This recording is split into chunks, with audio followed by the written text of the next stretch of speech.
విజయ్, నువ్వు నీ కిడ్నీలో అమ్మైనా సరే నాయనమ్మ బర్త్డే గిఫ్ట్ కి 5 లక్షల విలువైన గిఫ్ట్ తీసుకొని రా, లేదంటే నిన్ను నీ సామాన్లను రెండింటిని బయటికి గెంటేస్తాను, అర్థమైందా? జాగ్రత్త. హైదరాబాదులోనే పెద్ద బిజినెస్ ఫ్యామిలీ వజ్రపాటి అధినేత గాయత్రీదేవి పుట్టినరోజు వేడుకలు జరగనున్నాయి. నగరంలోని ప్రముఖులు ఆ పార్టీకి రానున్నారు. కానీ గాయత్రీదేవి మనవరాలు మిథున చాలా టెన్షన్ పడుతోంది. ఎందుకంటే కారణమేంటో తెలియకుండానే ఆమె తాత పేదవాడైన విజయ్తో ఆమె పెళ్లి చేశారు.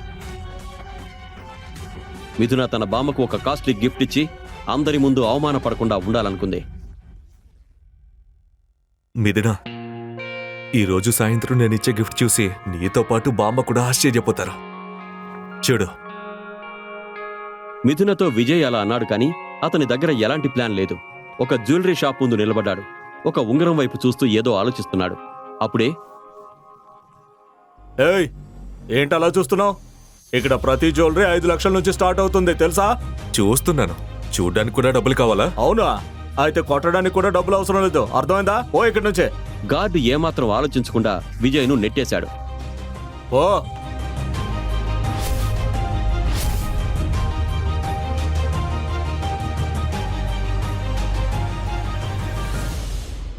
మిథున నానమ్మకు ఏం గిఫ్ట్ ఇవ్వాలో విజయ్ ఆలోచిస్తున్నాడు.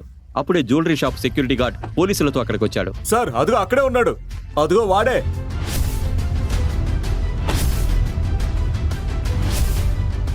ఈ దొంగను అరెస్ట్ చేయండి. ఏమైంది ఇన్స్పెక్టర్ సార్? సార్, ఇతనే షాప్ బయట ఇప్పటి వరకు తిరిగింది. అరే, నేను షాప్ బయట మాత్రమే నిలబడ్డాను. నేనేం దొంగతనం చేయలేదు సార్. ఏ నడు, అన్నీ బయట పడతాయి. పోలీస్ దెబ్బలు పడితే అన్నీ బయటకు వస్తాయి. ఎంత తక్కువ టైంలో నువ్వు దొంగతనం చేసి అది ఎవరికిచ్చావు కూడా బయటకు వస్తుంది. ఇన్స్పెక్టర్ సార్, నేనేం చేయలేదు. ఇన్స్పెక్టర్ సార్, నా మాట వినండి. పోలీసులు విజయ్ని పట్టుకుని స్టేషన్కు తీసుకెళ్లారు. విజయ్ వేడుకుంటున్నాడు, కానీ ఎవరూ అతని మాట వినలేదు. పోలీస్ స్టేషన్కు చేరుకున్న ఇన్స్పెక్టర్ అతన్ని లాకప్లో వేశాడు. నా మాట వినండి. ఏంటి? నేను మిథున వజ్రపాటి భర్తని. అయితే నువ్వేనా వజ్రపాటి కుటుంబంలో పనికిమాలిన అల్లుడివి? నీ రిచ్ వైఫ్ ను ఇంప్రెస్ చేయడానికి దొంగతనం చేసి ఉంగరాన్ని తీసుకెళ్లావన్నమాట. ఇన్స్పెక్టర్ సార్, ప్లీజ్ చెప్తా. ఆగండి, మీరు తప్పుగా అనుకుంటున్నారు. నేనేం చేయలేదు. నేను షాప్ బయట మాత్రమే నిలబడ్డాను. మీరు మిథునని అడగండి, ఆమెకన్నీ చెబుతుంది. ఏంటి? దొంగతనం కూడా స్టార్ట్ చేశాడా? ఇన్స్పెక్టర్, మీరు అతన్ని కొట్టండి, చంపండి, మీకు నచ్చింది చేయండి, నేను అతన్ని బయటికి తీసుకురాను.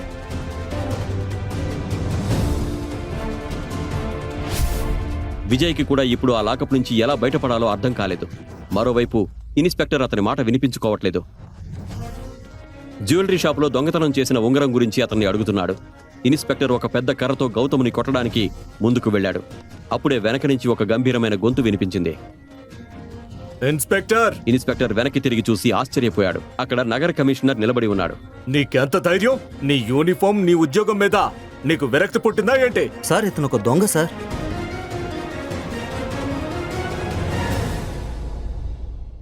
అది సార్, ఈ ఇన్స్పెక్టర్ చేసిన పనికి నేను చాలా సిగ్గుపడుతున్నాను. మీరు ఇక్కడ చాలా ఇబ్బంది పడ్డారు, అందుకు నన్ను క్షమించండి సార్. సార్, మీరు ఒక ఇల్లరిక పాలుడు ముందు చేతులు జోడిస్తున్నారు. సార్, ఈ దొంగ భార్య స్వయంగా అతను వదలొద్దని చెప్పింది. దొంగ అలా అనడానికి నీకెంత ధైర్యం? అతను కావాలనుకుంటే ఆ షోరూమ్ కంటే పెద్దవి 10 షాపులు కొని తగలబెట్టగలడు. ఇది చూడు. కమిషనర్ తన మొబైల్లో ఆ ఇన్స్పెక్టర్కు ఒక మెసేజ్ చూపించాడు. అది చూడగానే ఇన్స్పెక్టర్ మొహం పాలిపోయింది. అతను విజయ్ కాళ్ళ మీద పడి క్షమించమని వేడుకున్నాడు. నన్ను క్షమించండి సార్, నన్ను క్షమించండి. నేను మిమ్మల్ని వదిలేస్తాను, కానీ నా ఐడెంటిటీ ఎవరికీ తెలియకుండా చూసుకోండి. నా భార్య కూడా. సరే సార్. విజయ్ అలా చెప్పి అక్కడి నుంచి వెళ్ళిపోయాడు. అసలు నిజం ఏంటి? కమిషనర్ కూడా అతనికి ఎందుకంత రెస్పెక్ట్ ఇచ్చి మాట్లాడుతున్నాడు? ముందు ముందు ఒక సీక్రెట్ బయటపడనుంది. అది చూసి మీరు కూడా షాక్ అవుతారు. ఒక కారు వచ్చి ఆగింది. దానిలో నుండి ఒక పెద్దాయన దిగి విజయ్కు ఒక చిన్న పెట్టి ఇస్తాడు. అసలు ఆ పెట్టెలో ఏముంది? విజయ్ బ్యాక్గ్రౌండ్ ఏంటి? సాయంత్రం అయ్యేసరికి ఇంట్లో పండగ వాతావరణం నెలకొంది.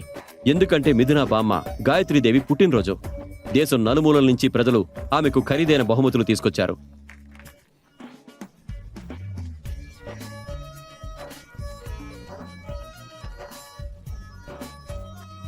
కొద్దిసేపటి తర్వాత విజయ్ కూడా మిథున బామ్మ గాయత్రీదేవి పుట్టినరోజు వేడుకలకు వచ్చాడు. పార్టీలో విజయ్ని చూసి మిథున ఆశ్చర్యపోయింది. నువ్వా? నిన్ను పోలీస్ స్టేషన్ నుంచి ఎవరు విడిపించారు? అక్కడే చచ్చుంటే బాగుండేది. నేను దొంగతనం చేయలేదు. నేను జ్యువెలరీ షాప్ బయట నుంచి చూశాను, అంతే. పోలీసులు వచ్చి అరెస్ట్ చేశారు. చాలా కష్టపడి దొంగతనం చేయలేదని నిరూపించుకుని బయటపడ్డాను. ఓకే ఓకే, ఇక ఈ గిఫ్ట్ ఏంటి? ఈ ప్యాకింగ్ చండాలంగా ఉంది. ఆ చిన్న పెట్టెలో విజయ్ ఏం గిఫ్ట్ తీసుకొచ్చుంటాడు? పోలీస్ స్టేషన్లో విజయ్కు ఆ పెట్టి ఇచ్చిన పెద్ద ఆయన ఎవరు? ప్యాకింగ్ గురించి ఆలోచించుకో. దానిలో ఉన్నది చూసి నువ్వు కూడా షాక్ అవుతావు. అరే, ఎవరు బర్త్డే ఈరోజు? బామ్మది. అయితే బామ్మే దీన్ని ఓపెన్ చేస్తారు. ఓకే ఓకే, విను. మిగతా వాళ్ళు వెళ్ళి బామ్మకు గిఫ్ట్ ఇచ్చినప్పుడు నువ్వు కూడా సీక్రెట్ గా వెళ్ళి అక్కడ పెట్టు, ఓకేనా? తాతయ్య ఎందుకు ఇలా చేశారో నాకు తెలీదు. నాలాంటి కోటేశ్వరరాలికి నీలాంటి పేదవాడితో పెళ్లి చేశారు. నీ దగ్గర డబ్బు లేదు, మర్యాద కూడా లేదు. పద వెళ్ళు. విజయ్ ఏదో ఆలోచించే లోపే కొంతమంది పార్టీ హాల్ వైపు వెళ్లడం స్టార్ట్ చేశారు. ఆ అందమైన అమ్మాయి నవ్వుతూ ఒక పెట్టెతో గాయత్రీదేవి వైపు వెళ్ళింది. ఆమెను చూడగానే మిథున ముఖం మారిపోయింది.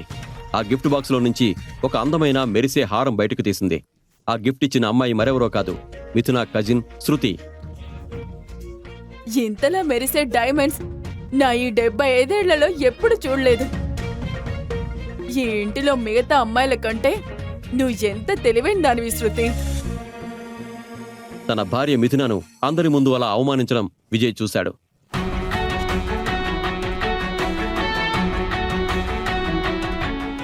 శృతి, ఈ డైమండ్ నెక్లెస్ చాలా కాస్ట్లీ కదా? శృతి విజయ్ మాటల్లోని వెటకారాన్ని అర్థం చేసుకోకుండా ఆమె గర్వంగా అందరూ వినాలని ఆ హారం కాస్ట్ ని గట్టిగా చెప్పింది. ఎస్, 1.5 కోటి. 1.5 కోటి? అంటే శృతికి డైమండ్స్ అమ్మిన వ్యక్తి ఆమె కంటే చాలా తెలివైనవాడు. 5 లక్షల డైమండ్స్ ని 1.5 కోటి అని చెప్పాడు. వా! అయినా జేబులో 500లతో తిరిగే వాళ్ళు ఎప్పటి నుంచి కోట్ల గురించి మాట్లాడడం మొదలు పెట్టారు? అప్పుడు గాయత్రీదేవి కోపంగా, ఈ పార్టీని చెడగొట్టడానికి వచ్చావా ఏంటి? నువ్వు దొంగతనం చేసి అందరి ముందు డైమండ్స్ రాంగ్ ప్రైస్ అని చెప్పి నా మనవరాల్ని అందరి ముందు అవమానించాలనుకుంటున్నావా? బామ్మ, మీకు నా మీద నమ్మకం లేదా? అయితే మిస్టర్ పరేఖ్ని అడగండి. హైదరాబాద్లో ఆయన అతిపెద్ద వజ్రాల వ్యాపారి కదా. ప్లీజ్. ఇష్టం లేకపోయినా గాయత్రీదేవి మిస్టర్ పరేఖ్ని ఆ డైమండ్ నెక్లెస్ ని పరీక్షించమని అడగవలసి వచ్చింది. మిస్టర్ పరేఖ్ ఆ వజ్రాల హారాన్ని తీసుకుని పరీక్షించడం మొదలుపెట్టాడు. కొద్దిసేపు దాన్ని చూసి అతను ఇలా అన్నాడు. ఎవరో చవకైన వజ్రాలను ఖరీదైన వజ్రాలాగా కట్ చేయడానికి ప్రయత్నించారు. పారెక్ పదునైన కళ్ళు ఎప్పుడూ మోసపోవు. ఎవరో శృతి గారిని మోసం చేశారు. చూసారా బామ్మ, నేను మీతో అదే చెబుతున్నాను. అరే, శృతిని ఎవరో. ఇక చాలా ఆపు. నా చెల్లిని అబద్ధాల కోర అనడానికి నీకెంత ధైర్యం? నువ్వేం గిఫ్ట్ తెచ్చావో చెప్పరా ఫూల్. 2 ఏళ్లుగా అవమానాలు భరిస్తూ విజయ్ విసిగిపోయాడు. అతను మిథున కోపంతో అన్న మాటల్ని ఎప్పుడూ పట్టించుకోలేదు. కానీ ఈ రోజు పబ్లిక్గా జరిగిన అవమానాన్ని అతను సహించలేకపోయాడు. అతను తన గిఫ్ట్ బాక్స్ని తీసుకుని గాయత్రీదేవి వైపు వెళ్ళాడు.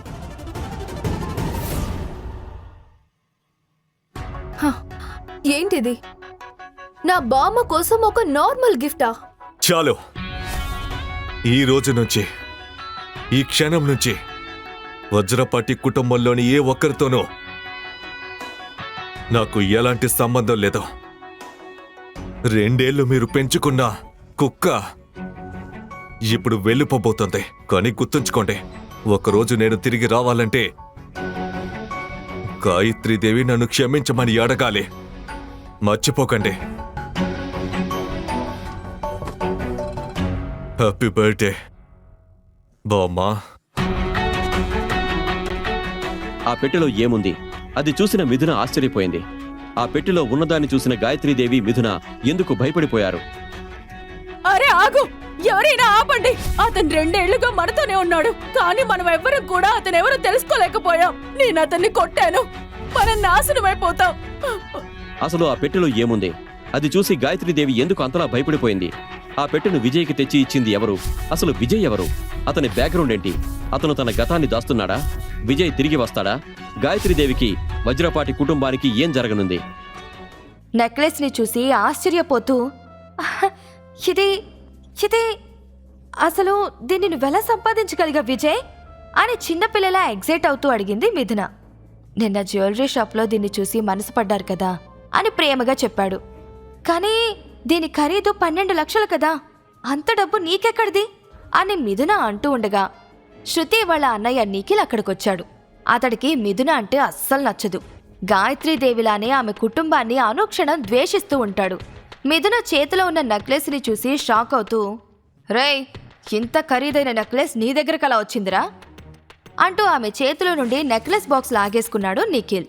అతను అంత కోపంగా మాట్లాడేసరికి, నిఖిల్ గారు, అనవసరంగా నాకు కోపం తెప్పించకండి, మర్యాదగా నెక్లెస్ ఇచ్చేయండి అని చాలా కూల్గా చెప్పడానికి ట్రై చేశాడు విజయ్. ఏంటి, తిరిగివ్వాలా? ముందు దీన్ని ఎక్కడి నుండి తెచ్చావో చెప్పరా అని నిఖిల్ అడగడంతో, మీకు చెప్పాల్సిన అవసరం నాకు లేదు నిఖిల్ గారు, జస్ట్ గివ్ ఇట్ బ్యాక్ అంటూ అతడి చేతిలో నుండి నెక్లెస్ లాక్కోవడానికి ప్రయత్నించాడు విజయ్.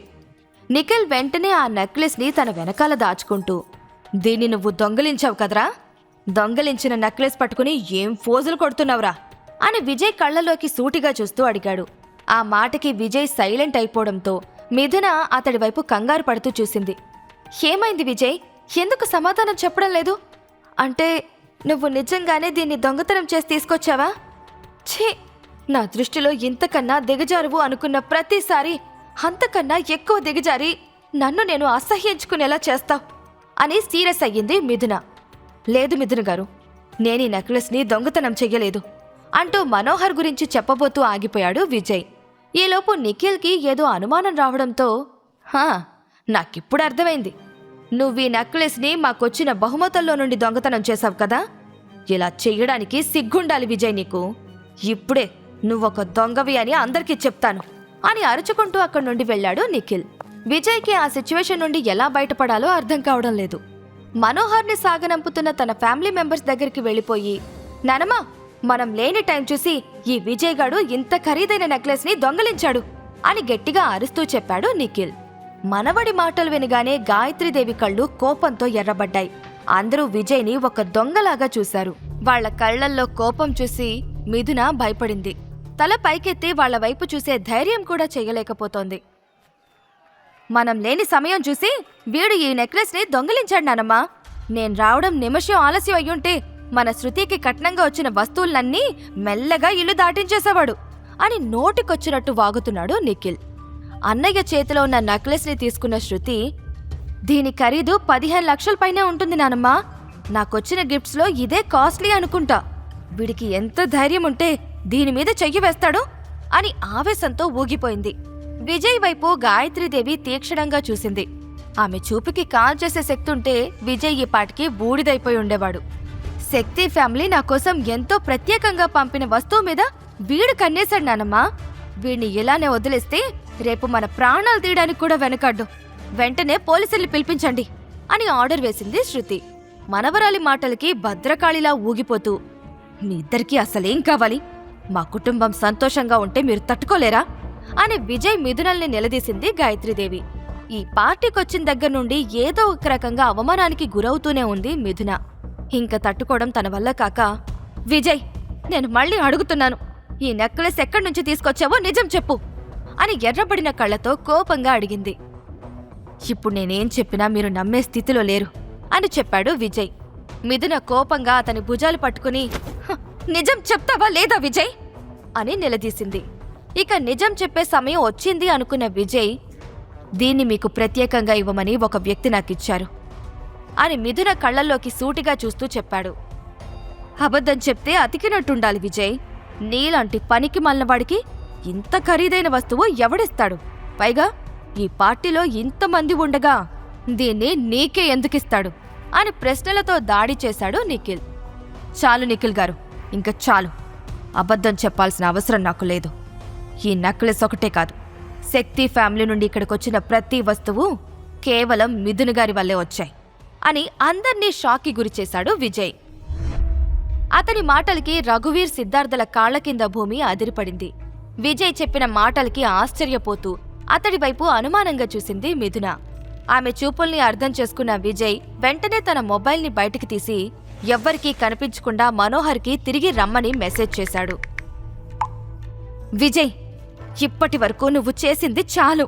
నువ్వు చెప్పే అబద్ధాల వల్ల మా కుటుంబం అందరి ముందు తల దించుకోవాల్సి వస్తుంది. ఇంక నీ మాటలు కట్టిపెట్టి నానమ్మ కాళ్ల మీద పడి క్షమాపణలు చెప్పు అని మనసులో బాధ బయటికి కనిపించకుండా చెప్పింది మిథున. నేనెందుకు క్షమాపణలు చెప్పాలి మిథున గారు? మీకు నా మాటల మీద నమ్మకం లేకపోతే ఇప్పుడే పోలీసుల్ని పిలిపించండి. నేను జైలుకైనా వెళ్తాను గాని నా తప్పు లేకుండా ఒకరికి క్షమాపణలు చెప్పను అని అంతే ఆత్మాభిమానంతో చెప్పాడు విజయ్. ఎంత పొగర్రా నీకు! తప్పు చేసిందే కాకుండా మాకే నీతులు చెప్తావా? ఈరోజు నీ పొగరు దించకపోతే నా పేరు శృతినే కాదు, చూస్తూ ఉండు అంటూ పోలీసులకి ఫోన్ చేయబోయింది శృతి. మిథున వెంటనే ఆమె చెయ్యి పట్టుకుని ఆపుతూ, ఒక్క నిమిషం ఆగు శృతి, విజయ్ తప్పు చేశాడని ఇంకా నిరూపణ కాలేదు కదా, అప్పుడే పోలీసుల దాకా ఎందుకు అని తన భర్తని కాపాడుకోవాలని ప్రయత్నించింది. ఇంకా నిరూపించుకోవడానికి ఏమీ లేదు మిథున, వీడు దొంగతనం చేశాడని మేం నమ్ముతున్నాం అంటూ మళ్లీ పోలీసులకి ఫోన్ చేయబోయింది శృతి. సరిగ్గా అప్పుడే ఎంట్రన్స్ గేట్ దగ్గర కారు హార్న్ సౌండ్ వినిపించడంతో అందరూ వెనక్కి తిరిగి చూశారు. లోపలికి వస్తున్న మనోహర్ని చూసి ఆశ్చర్యపోతూ, ఈయన మళ్ళీ ఎందుకొచ్చాడు అని గాయత్రీదేవి మనసులో అనుకుంటూ ఉండగా ఆమె దగ్గరకొచ్చాడు మనోహర్. గాయత్రీదేవి కుటుంబం విజయ్ని ఎంతలా అవమానించుంటుందో అక్కడ పరిస్థితిని చూసి అర్థం చేసుకున్నాడు మనోహర్. ఎర్రబడిన కళ్లతో తన బాడీగార్డ్స్ వైపు చూసి, ఇలాంటిదేదో చేసుంటారని ముందే ఎక్స్పెక్ట్ చేశా. గార్డ్స్, మనం తీసుకొచ్చిన గిఫ్ట్స్ అన్నీ తిరిగి తీసుకువెళ్ళండి, ఒక్కటి కూడా మిగలడానికి వీల్లేదు అని ఆర్డర్ వేశాడు మనోహర్. గాయత్రీదేవి కంగారు పడుతూ, ఏమైంది సార్, ఇలా ఎందుకు చేస్తున్నారు? మా వల్ల ఏదైనా తప్పు జరిగిందా? ఇది మా ప్రెస్టేజ్కి సంబంధించిన విషయం, ఇలా చెయ్యకండి ప్లీజ్ అని బ్రతిమాలింది. ప్లీజ్ నాతో ఎవ్వరూ మాట్లాడకండి అని వార్నింగ్ టోన్లో కోపంగా అరిచాడు మనోహర్. అక్కడున్న గిఫ్ట్స్ని తీసుకుని బాడీగార్డ్స్ వెళ్ళిపోతూ ఉండగా అక్కడ ఏం జరుగుతుందో అర్థం కాక రఘువీర్, సిద్ధార్థులు ఒకరినొకరు చూసుకున్నారు. ఏమైంది సార్, మీరు మా మీద ఎందుకింత కోపంగా ఉన్నారు? ఏదైనా ఉంటే కూర్చొని మాట్లాడుకుందాం. మీ శక్తి ఫ్యామిలీకి మా నాన్నగారంటే చాలా ఇష్టం కదా అని మనోహర్ని మచ్చిక చేసుకోవాలని చూశాడు సిద్ధార్థ్. అసలెవడ్రా మీ నాన్న? వాడి పేరేంటో కూడా నాకు తెలీదు. అయినా మీలాంటి వాళ్ళని మా శక్తి ఫ్యామిలీ కనీసం గుమ్మంలోకి కూడా రానివ్వదు అని మనోహర్ ఆవేశంగా అనేసరికి సిద్ధార్థ్ భయపడి ఒక్క అడుగు వెనక్కి వేశాడు. జరుగుతున్న దాన్ని ఒక పక్కన నిలబడి విజయ్ తమాషాగా చూస్తున్నాడు. అందరి ముందు తమ ఫ్యామిలీ పరువు పోవడంతో, రఘువీర్ గారు, అసలిక్కడేం జరుగుతుంది? ఆయన అలా మాట్లాడుతూ ఉంటే మీరు నోరు మెదపరేంటి అని కొంచెం ఆవేశంగా అడిగింది గాయత్రీదేవి. ఏదైనా మాట్లాడితే అందరిలో లోకువైపోతాను అనుకున్న రఘువీర్ సైలెంట్ అయిపోయాడు. అతడి మౌనం గాయత్రీదేవి కోపాన్ని పెంచేసింది. సార్, ఒక్కసారి నా మాట వినండి అని ఏదో చెప్పబోతున్న నిఖిల్ మాటలకి అడ్డుపడి, నేను ఎవ్వరి మాటలు వినాలనుకోవడం లేదని చెప్తున్నాను కదా, నా దారికి మర్యాదగా అడ్డు తప్పుకో అని ఆవేశంగా అరిచాడు మనోహర్. అప్పుడే విజయ్ ఏదో సైగ చేయడంతో మనోహర్ దృష్టి శృతి మీదకి వెళ్ళింది. ఆమె చేతిలో ఉన్న నెక్లెస్ బాక్స్ని చూస్తూ, ఇది నీ దగ్గరెందుకుంది అని కోపంగా అడిగాడు. శృతి సమాధానం చెప్పేలోపే నిఖిల్ కల్పించుకుని, దాని గురించే చెప్పడానికి ప్రయత్నిస్తున్నాను సార్, ఈ నెక్లెస్ని వీడు దొంగలించాలని చూశాడు. మీరేం కంగారు పడకండి, మేం పోలీసుల్ని పిలిచాం, వాళ్ళొచ్చాక సార్ గారికి సరైన పనిష్మెంట్ ఇస్తారు అని చెప్పగానే మనోహర్లో కోపం తారాస్థాయికి చేరుకుంది. వాట్? దొంగతనం చేశారా? దీన్ని తనే దొంగిలించారని మీకెవరు చెప్పారు అని ఒక్కో మాట ఒత్తి పలుకుతూ అడిగాడు. ఆ ప్రశ్నకి తన దగ్గర సమాధానం లేకపోవడంతో నిఖిల్ తడబడ్డాడు. వెంటనే గాయత్రీదేవి మాట్లాడుతూ, నా మనవడు చెప్తుంది నిజం సార్, వీడే ఈ నెక్లెస్ని దొంగతనం చేశాడు అని చెప్పింది. ఇక చాలు గాయత్రీదేవి గారు, ఇక చాలు. నేనే ఈ నెక్లెస్ని అతనికిచ్చాను. నిజానిజాలు తెలియకుండా ఒక వ్యక్తిని ఎలా నిందిస్తారు? మీరిలాంటి వాళ్ళని తెలిస్తే అసలు నేనిక్కడికి వచ్చుండేవాణ్ణే కాదు అంటూ శృతి చేతిలో నుండి నెక్లెస్ బాక్స్ని తీసుకున్నాడు మనోహర్. ఆ తర్వాత మిథున దగ్గరికి వెళ్లి ఆ నెక్లెస్ బాక్స్ని ఆమెకిస్తూ, నన్ను క్షమించండి మిథున గారు, ఒక రకంగా మీరు బాధపడ్డానికి నేను కూడా కారణం. నిజానికి ఈ నెక్లెస్ని మీకు ప్రత్యేకంగా ఇవ్వమని మా చిన్నబాబు గారే చెప్పారు అని ఆప్యాయంగా చెప్పాడు మనోహర్. మనోహర్ చెప్పిన మాటల్ని అక్కడున్న వాళ్ళంతా నమ్ముతున్నారు. కానీ మిథున మాత్రం ఇదంతా నమ్మలేకపోతోంది. ఈ నెక్లెస్ నా కోసం ఎందుకు పంపించారో నేను తెలుసుకోవచ్చా అని ఆశ్చర్యపోతూ అడిగింది మిథున. ఎందుకంటే మీరు మా చిన్నబాబుకి బాగా నచ్చారు, అందుకే మీకోసం ఈ చిన్న బహుమతిని పంపించారు. ఇదొక్కటే కాదు, ఇక్కడికొచ్చిన ప్రతి గిఫ్టు మీ తరపున ఆయనే పంపించారు అని మనోహర్ చెప్పగానే అక్కడున్న వాళ్ళందరూ మళ్లీ షాక్ అయ్యారు. అనిల్, రత్నప్రభల ఆనందానికి అవధుల్లేవు. ఆ చిన్నబాబెవరో తెలియకపోయినా తమ కూతురికి ఇంత అదృష్టం పడుతుందని వాళ్లు కల్లో కూడా ఊహించలేదు. నాకు మీరేం చెప్తున్నారో అర్థం కావడం లేదు సార్. అసలు మీ చిన్నబాబు ఎవరు అని మనోహర్ కళ్ళల్లోకి చూస్తూ అనుమానంగా ప్రశ్నించింది మిథున. ఆ ప్రశ్నకి సమాధానంగా విజయ్ వైపు చూశాడు మనోహర్. తన గురించి ఎట్టి పరిస్థితుల్లోనూ మిథునకి చెప్పొద్దు అన్నట్టు విజయ్ సైగ చేయడంతో, ఇప్పుడు మీకు మా చిన్నబాబు గురించి చెప్పలేను మిథున గారు. సమయం వచ్చినప్పుడు ఆయనే మీ ముందుకొస్తారు అని మిథునకి మరో మాట మాట్లాడే అవకాశం ఇవ్వకుండా వెనుతిరిగాడు. వెళుతున్న మనోహర్ని చూస్తూ మిథున అలానే నిలబడిపోయింది. ఇప్పుడు కాకపోయినా సంవత్సరం తర్వాతైనా సరే ఈ నిజం ఆమెకి తెలుస్తుంది. తెలియని వాళ్ల దగ్గర గిఫ్ట్ తీసుకునే అలవాటు మిథునకి లేదు. అందుకే మనోహర్ దగ్గరికి వెళ్లి నెక్లెస్ ని తిరిగి ఇచ్చేయాలి అనుకుంది. సార్, మీ చిన్నబాబు ఎవరో తెలియకుండా నేను ఈ గిఫ్ట్ తీసుకోలేను అని అతడి వెనకాల వెళుతూ అరుస్తోంది మిథున. మనోహర్ ఆమె మాటల్ని పట్టించుకోకుండా అక్కడి నుండి వేగంగా వెళ్లిపోయాడు. అతడు వెళ్లిపోయిన తర్వాత ఆ పార్టీలో అంతా సైలెంట్ అయిపోయారు. కాసేపటికి విజయ్ గొంతు సవరించుకుంటూ, నేను ముందే చెప్పాను కదా, ఇప్పటికైనా నమ్ముతారా మిథున గారు? నేను ఈ నెక్లెస్ని దొంగతనం చెయ్యలేదు అని అడిగాడు. అతడి మాటలకి మిథున గిల్టీగా ఫీల్ అయ్యింది. మరోవైపు మిథునని పరీక్షగా చూస్తున్న గాయత్రీదేవి మనసులో వేల ఆలోచనలు అలుపు లేకుండా పరిగెడుతున్నాయి. మనోహర్ చెప్పిన దాని ప్రకారం శక్తి వారసుడు మిథునని ఇష్టపడుతున్నాడని అర్థం చేసుకుని ఆమె దగ్గరికి ప్రేమగా వెళ్లి భుజం మీద చెయ్యి వేసింది. హరే మిథున, నా బంగారు తల్లి, నీకు ఇంత పెద్ద కుటుంబంతో పరిచయాలున్నాయని నాకెందుకు చెప్పలేదు బేబీ అని ఆప్యాయంగా అడిగింది. గాయత్రీదేవి ఉద్దేశాన్ని అర్థం చేసుకుని, మీరు నన్ను తప్పుగా అర్థం చేసుకుంటున్నారు నానమ్మా. ఆ కుటుంబం గురించి నాకు పెద్దగా ఏం తెలీదు. ఆ పేరు కూడా ఇప్పుడే వింటున్నాను అని నిజాయితీగా చెప్పింది మిథున. ఏయ్ దొంగ, ఇంకెన్ని రోజులు నా దగ్గర ఈ విషయాన్ని దాచిపెడతావు? ఇన్ని రోజులు నిన్ను అర్థం చేసుకోకుండా అవమానించినందుకు నన్ను క్షమించు బేబీ. ఇక నుండి మనం శత్రువుల్లా కాదు, బెస్ట్ ఫ్రెండ్స్లా ఉందాం, సరేనా? నాతో నువ్వు అన్నీ షేర్ చేసుకోవచ్చు. ఇక నుంచి ఆనందంగా ఉందాం అని చిరునవ్వుతో చెప్పింది గాయత్రీదేవి. ఆమె అలా మాట్లాడడం చూసి మిథున ఆశ్చర్యపోయింది. గాయత్రీదేవి సడన్ గా మిథున మీద చూపిస్తున్న ప్రేమను చూసి శృతి జెలసీ ఫీల్ అయింది. తమకి మళ్లీ మంచి రోజులు రాబోతున్నాయి అనుకుంటూ రత్నప్రభ ఉక్కిరిబిక్కిరయ్యింది. మిథున ఏదో చెప్పబోతూ ఉంటే వెంటనే కూతురు చెయ్యి పట్టుకుని ఆపుతూ, నా బిడ్డకి నా అందమే వచ్చింది, అందుకే శక్తి ఫ్యామిలీ వారసుడు మిథునని కావాలని కోరుకుంటున్నాడు. అబ్బా, ఎంత పెద్ద శుభవార్త! ఇంక మన కష్టాలన్నీ తీరిపోయినట్టే అంటూ విజయ్ వైపు చూసి, తల్లి, ఇంకా నీకు వీడితో కాపురం చేయాల్సిన అవసరం లేదు. వీలైనంత త్వరగా వీడికి విడాకులిచ్చేసి మనోహర్ గారు చెప్పిన చిరబాబుని పెళ్లి చేసుకో. లక్కు ఎగురొచ్చి మన గుమ్మల్లో వాలింది. ఛాన్స్ చిక్కినప్పుడే చటుక్కును మన వైపుకి లాగేసుకోవాలి అని చెప్పింది రత్నప్రభ. రత్నప్రభ అలా చెబుతూ ఉంటే గాయత్రీదేవి కూడా సంబరపడుతూ, జీవితంలో మొదటిసారి చాలా మంచి మాట చెప్పావు రత్నప్రభ. నేను కూడా అదే చెప్పాలి అనుకుంటున్నాను. వీలైనంత త్వరగా ఈ వెధవని వదిలించుకోండి అని విజయ్ కళ్లల్లోకి చూస్తూ కర్కశంగా చెప్పింది.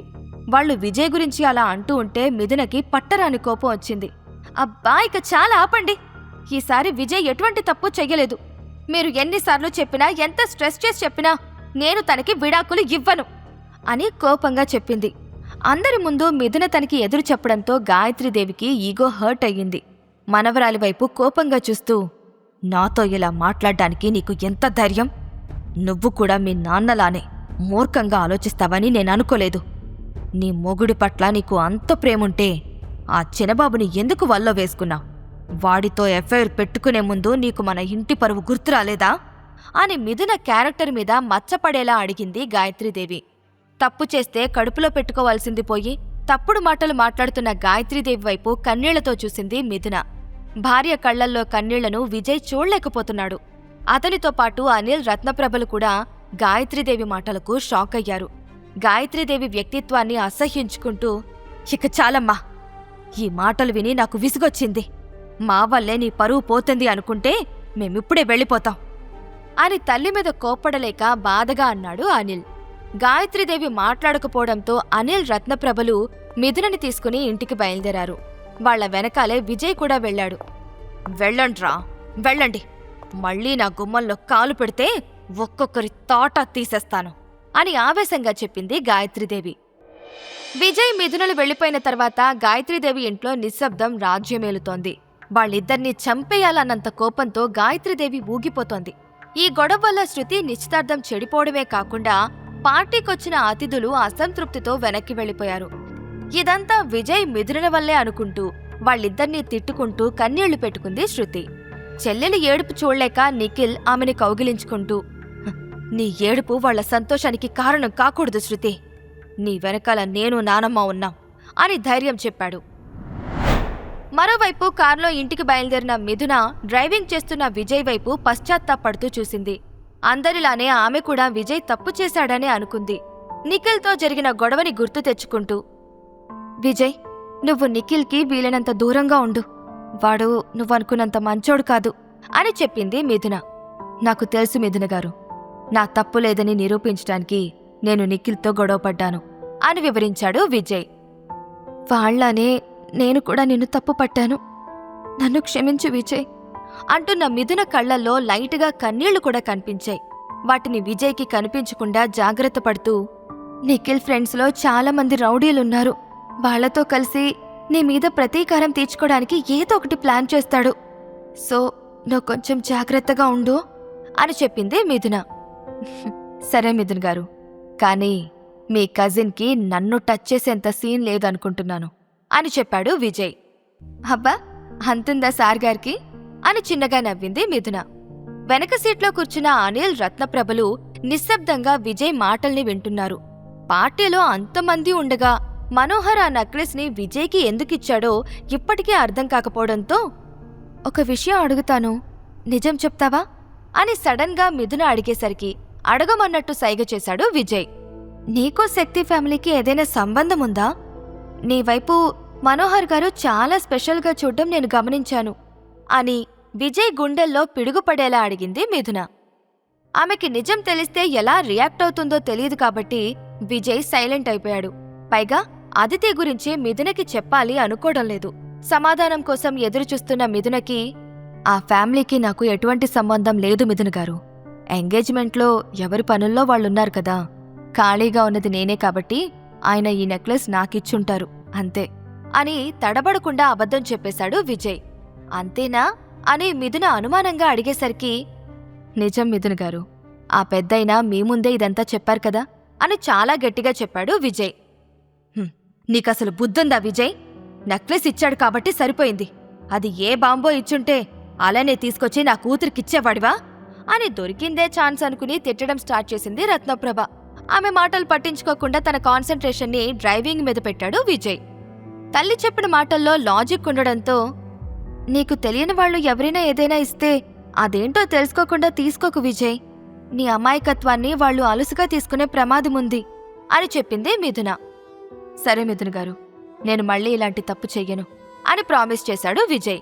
మిథునకి ఎప్పుడూ విజయ్ ఎదురు చెప్పింది లేదు. అతల్లో ఈ క్వాలిటీ అంటే మిథునకి చాలా ఇష్టం. విజయ్ గురించి ఆలోచిస్తూ విండోలో నుండి బయటకు చూస్తూ నెమ్మదిగా కళ్ళు మూసుకుంది. మిథునకి అబద్ధం చెప్పినందుకు విజయ్ మనసు చాలా బాధపడుతోంది.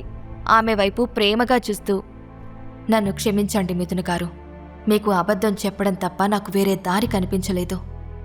మనోహర్ గారికిచ్చిన మాట నేను తప్పలేను కాబట్టి ఇంకో సంవత్సరం వరకు మీకు ఈ నిజాన్ని చెప్పలేను అని మనసులో అనుకుంటూ దుఃఖాన్ని దిగమింగాడు. ఈ ప్రశ్నలకు సమాధానాలు తెలుసుకోవాలంటే నెక్స్ట్ ఎపిసోడ్ వినాల్సిందే. క్రింద ఇచ్చిన లింక్ ని క్లిక్ చేసి పాకెట్ ఎఫ్ఎం యాప్ ని ఇన్స్టాల్ చేసుకోండి. Stay tune to pocket FM.